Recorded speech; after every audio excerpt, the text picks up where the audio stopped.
Well, continuing on our chat about what's been going on at Foxdale, and David Knight MBE is with us. David, you've been very strong on the social media on this reaction to the shutting of this area. Over to you. Explain your reasons why it should stay open. It's the last place standing on the Isle of Man, pretty much. You know, it's one of them places that you've seen from other videos that and people doing interviews and all the things that have gone on the internet. There's kids that have started up there. I was one of them, you know. I didn't necessarily start up there, but I rode bikes up there from a very young age. You know, you go up there out the way, mess around on them. There was a lower Foxdale Deads as well, people used to go to. And that is the only place, I was saying before to you, on the internet, or I can't remember his internet phone book, it was the only place the Isle of Man government advertised to go and ride an off-road motorbike. Oh, they actually were promoting it, yeah, 100% they were promoting it, I remember seeing it. And that was the only place. Obviously people go in fields and stuff, that, you know, there's some good farmers still around. Yeah, you can go and ride in our field. But up there, anyone could go and turn up, you know. A kid gets a bike for Christmas. Mm-hmm. The family would take them up there and learn them how to ride it. The good thing up there, it's all weather. You know, the surface up there, it doesn't get muddy. It always stays pretty much the same. Anyone can go up there. You know, I've gone training up there when I was world champion. You know, somewhere to ride that the ground was hard in the summer. You know, it's just every ability could go up there. I could go up there for 3 days on the trot and just test my bike, do stuff like that. In the week there was no one up there, midweek. At the weekend it's full of kids. Brilliant. So for the government to go now and say, you know, we're closing it down all of a sudden like that, you know, it's not good, to be honest. It's an Isle of Man road racing capital of the world, sort of. Come out, where do they think these riders come from? Do they just think that they turn up at 25 years old and jump on a road bike and go around a TT? They don't. They grow up from 3 or 4 years old riding motorbikes, and you've got to. I mean, you've had your own place in the past, haven't you? Because this is what the minister was saying. Go and use private land. And I think it came over probably that people can just go and find somewhere. It can't be that easy, is it? And you've had your own troubles having your own private one. There's been loads. I built a track 2010. That was when I was world champion, outdoor world champion. You know, my sort of last major big world championship I won. I built a track out of the Wen. It was for me and one friend to go down and ride on. You know, 2 or 3 days a week just to keep me training. Spent a fortune on it, fenced everything off, did everything good. No noise issue. Had noise meter readings down there from the government, because they started then. It was like engineering project, or it was noise issue, or there was a rare lizard or plant or something down there.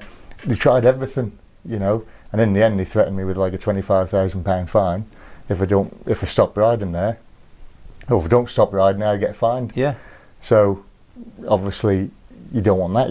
I just want to do my job. I just want to ride a bike, go away to competitions and do the best I can.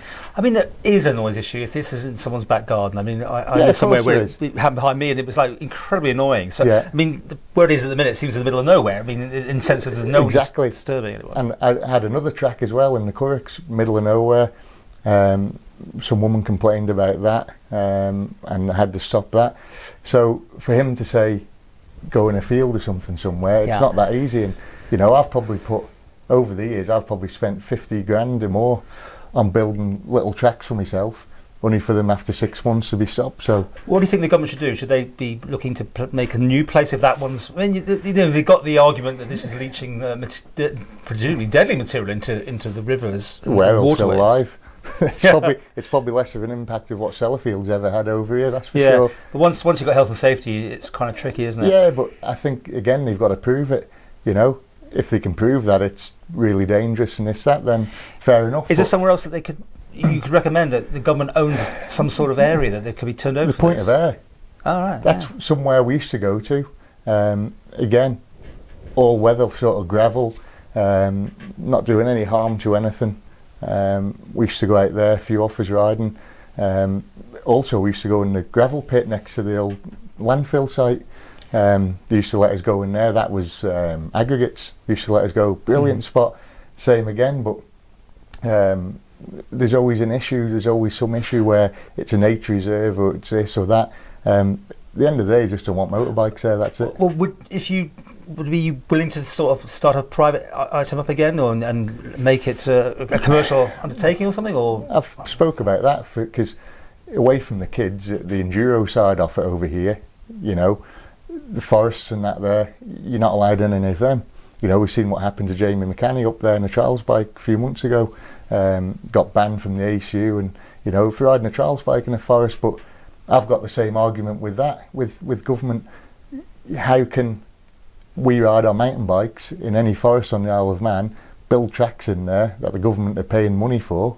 You know, they're paying people to lay tracks in there, paying for all the material, and then we can't use one forest for a motorbike. And their argument is, oh, it's insurance, but you're more likely to crash a mountain bike and break your neck than you are a motorbike. Well, as we speak, they are fencing off. You were telling me up there, that area that's gone now. So that so these these children who have no legal way of going onto roads.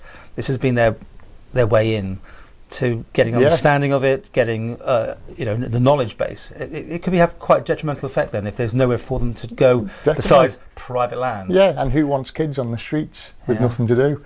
You know, we don't want to go there with.